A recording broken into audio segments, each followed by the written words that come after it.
continue sendo uma bênção para a honra e a glória do nosso Senhor Jesus. Amém? Você pode aplaudir ao Senhor?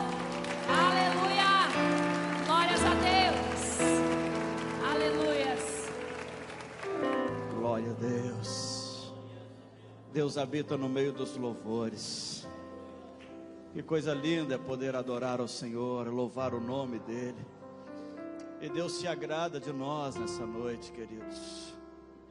Quando nós louvamos ao Senhor de todo o coração, nós atraímos a presença dEle para pertinho de nós. Aleluia. Você conseguiu tocar o coração de Deus aí nessa noite com o seu louvor? Glória a Deus. Deus vai continuar falando conosco, porque Ele está aqui neste lugar.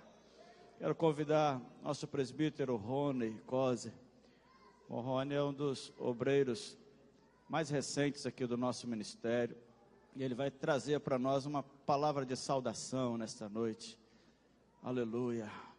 Recebe aí o que Deus está falando, está fazendo nesta noite.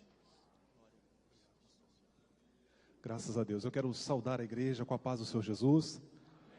Louvado seja o nome do Senhor. Não temos dúvida de que Deus está presente neste lugar. Amém, irmãos?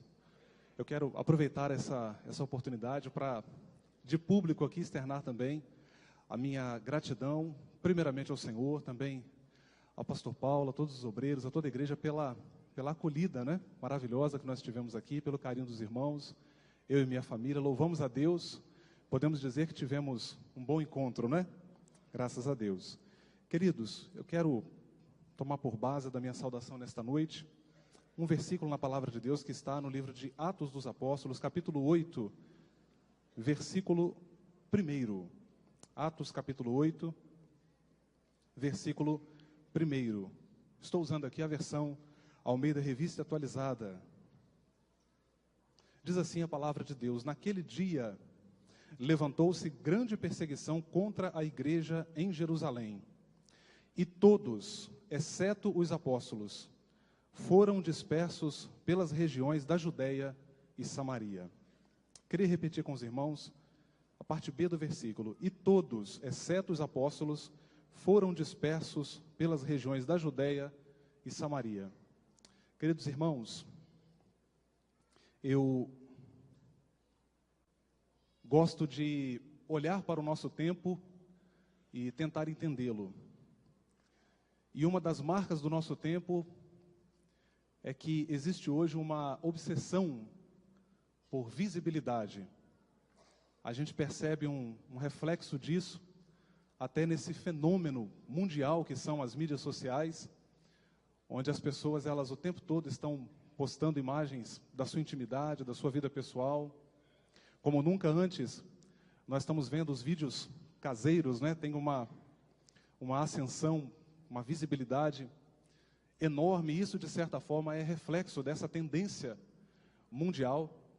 Eu citava aqui no curso para pregadores, de capacitação para pregadores, nós falávamos sobre uma pesquisa não muito antiga que foi feita com milionários, e a pesquisa tentava entender por que essas pessoas pagam 2, 4 milhões de dólares num carro que tem basicamente as mesmas funções de um carro de 100 mil dólares, 150 mil dólares. E o resultado da pesquisa me chamou a atenção. Eles fazem isso, eles pagam essa quantia para se sentirem inseridos num determinado grupo social. Em outras palavras, eu quero mostrar que posso, eu tenho condições para pagar essa quantia e me sentir inserido nesse grupo. E mais do que olhar as características do nosso tempo, irmãos, eu tento perceber como que essas características afetaram também a igreja. Parece que a igreja, de alguma forma, ela foi atingida em cheio por essa tendência. Essa tendência de valorizar mais aquilo que é visível, aquilo que é célebre, aquilo que é famoso. Repare que no nosso tempo nós valorizamos mais ideais estéticos. Estou pegando emprestado aqui uma ideia de um sociólogo polonês. Ele vai dizer que nós valorizamos mais aquilo que é estético do que aquilo que é ético. É interessante pensarmos sobre isso.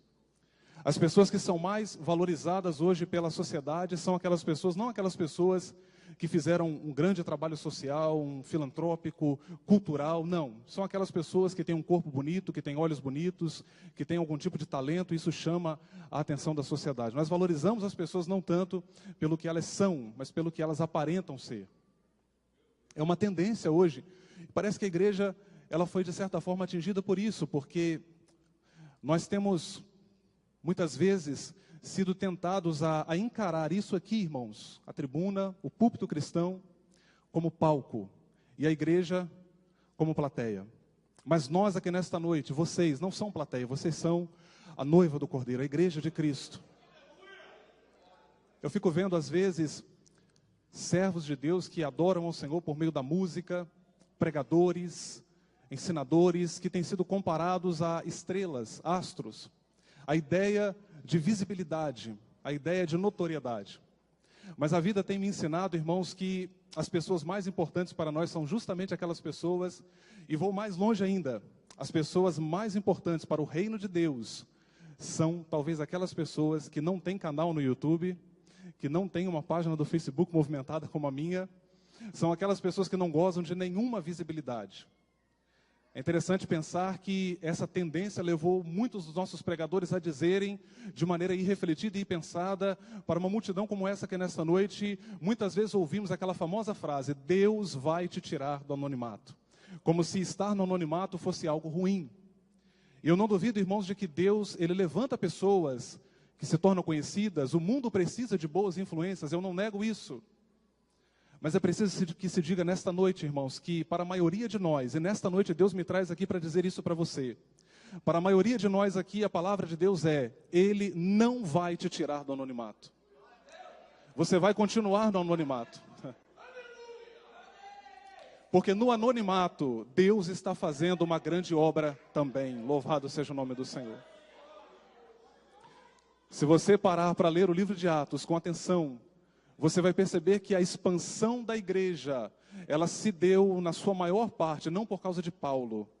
Até uma expressão errada que nós usamos, pastor Rodrigo, está nos manuais de teologia. Viagem missionária de Paulo, que nada, esqueça isso, apague isso. Viagem missionária da igreja liderada por Paulo. Porque Paulo não fez sozinho, ele foi ajudado por anônimos, pessoas cujos nomes não entraram nos anais da história. E todos foram dispersos. Quantas pessoas estão aqui incluídas, pastor Paulo, nesse todos? Pessoas cujos nomes não entraram nos anais da história, mas que contribuíram diretamente para a obra de Deus, para o reino de Deus, para o avanço da obra de Deus. E essas pessoas estão sendo usadas por Deus hoje no nosso tempo também. Pessoas que não têm fama, não aparecem na mídia, não aparecem em cartazes, não aparecem em outdoor, mas Deus as está usando para uma grande obra. Louvado seja o nome do Senhor. É interessante pensar, irmãos, que as pessoas mais importantes para nós são justamente aquelas pessoas que não gozam de nenhuma visibilidade. Alguém já escreveu dizendo que a mão que move o mundo é a mão que move o berço. É você pai, é você mãe, no seu trabalho com seu filho, no seu trabalho com os jovens, no seu trabalho com os dependentes químicos, no seu trabalho nos presídios, lugares, seja Deus. E eu fico para morrer, irmãos, quando eu ouço isso, como se ser anônimo fosse algo ruim. Não, não, não, não. Deus levantará alguns de nós aqui, Deus tornará alguns de nós aqui conhecidos, talvez até para o mundo. Eu creio que Deus faz isso, mas Deus não fará com a maioria de nós. Deus não fará. Eu costumo dizer, irmãos, por onde tenho passado, que eu pude ler, eu pude ouvir grandes pensadores, grandes teólogos.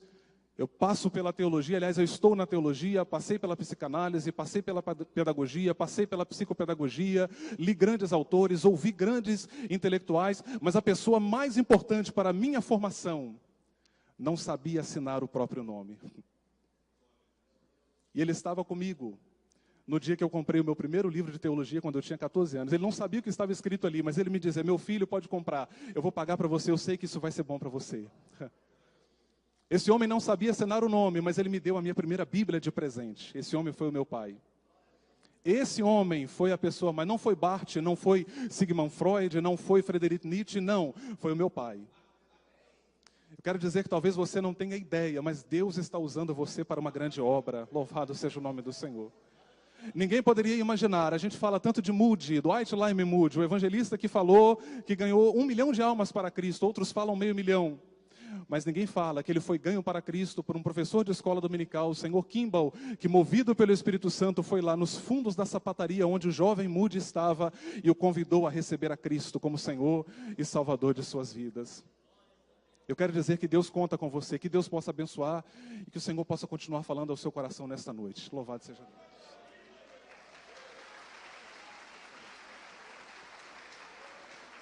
Glória a Deus.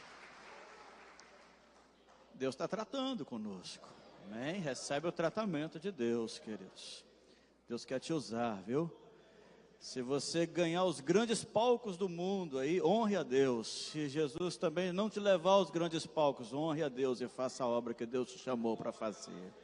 Amém?